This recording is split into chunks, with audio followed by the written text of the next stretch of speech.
மணி உடை மாற்றிக் கொண்டிருந்த விஜய், கதவை திறக்க முயன்ற நெப்போலியன், ஷாக் கொடுத்த பிரபலம். நியூஸ் 10 தமிழ் நேயர்களுக்கு வணக்கம். நடிகர் விஜய்க்கும் நெப்போலியனுக்கும் போக்கிரி பட சமயத்தில் மனஸ்தாபம் ஏற்பட்டது. அப்போதிருந்து அவருடன் சேர்ந்து நடிப்பதையோ பேசுவதையோ நிறுத்திவிட்டதாக நெப்போலியன் தெரிவித்தார். மேலும் இந்த பிரச்சனை பற்றி விரிவாக இதுவரை பேசாமல் இருந்து வருகிறார். இந்த நிலையில் பிரபல பத்திரிகையாளர் பிஸ்மி இது பற்றி பேசியிருக்கும் விஷயம் ஷாக்கை கொடுத்திருக்கிறது.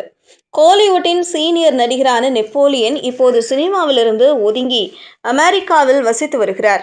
தனது மூத்த மகன் தனுஷுக்கு தசை சிதைவு நோய் வந்ததால் அதற்கான சிகிச்சைக்கு சென்று அங்கேயே செட்டில் ஆகிவிட்டார்.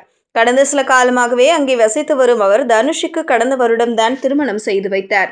அந்த திருமணத்தில் நட்சத்திரங்கள் பலரும் கலந்து கொண்டார்கள். இதற்கிடையே அவர் திரைத்துறையில் இருந்தபோது விஜயோடு போக்கிரி படத்தில் நடித்திருந்தார்.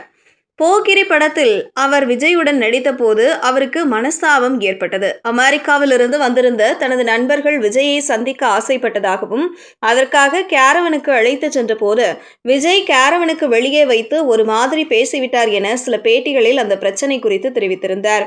இந்த நிலையில் பிரபல பத்திரிகையாளர் பிஸ்மி இந்த பிரச்சனை குறித்து ஒரு பேட்டியில் பகிர்ந்திருக்கிறார். தனியார் யூடியூப் சேனலில் அளித்த பேட்டியில் போக்கிரி படத்தில் நடித்த போது இரவு 2 மணிக்குத்தான் அந்த சம்பவம் நடந்தது. நெப்போலியனின் நண்பர் ஒருவர் அந்த பட ஷூட்டிங்கிற்கு சென்றார். அவர் விஜயை பார்க்க விருப்பப்பட்டார். அந்த சமயத்தில் தனக்கான காட்சியை முடித்துவிட்டு கேரவனுக்குள் இருந்தார் விஜய்.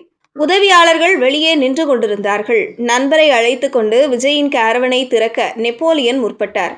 அப்போது அந்த உதவியாளர், விஜய் சாரே உடை மாற்றிக்கொண்டு வெளியே வருவார், அதுவரை திறக்காதீர்கள், காத்திருங்கள் என்று சொல்லியிருக்கிறார். இதனால் கோபப்பட்ட நெப்போலியன் அவரை ஒருமையில் திட்ட சத்தம் கேட்டு விஜய் வெளியே வந்து பார்த்தார்.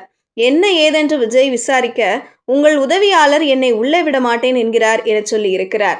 உதவியாளரும் நடந்ததை சொல்லி இருக்கிறார். உடனே விஜயோ நெப்போலியனிடம், நீங்கள் எப்படி அவரை திட்டலாம்? நான் சொல்லித்தான் இந்த வேலையை அவர் செய்கிறார். எதுவாக இருந்தாலும் என்னிடம்தானே சொல்லி இருக்க வேண்டும். அவரை ஏன் திட்டினீர்கள் என கோபத்தோடு கேட்டார்.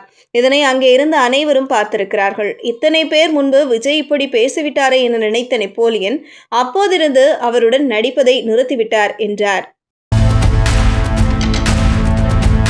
செய்திகளை உடனுக்குடனும் துல்லியமாகவும் தெரிந்து கொள்ள நியூஸ் 10 தமிழ் சேனலை பின்தொடருங்கள்.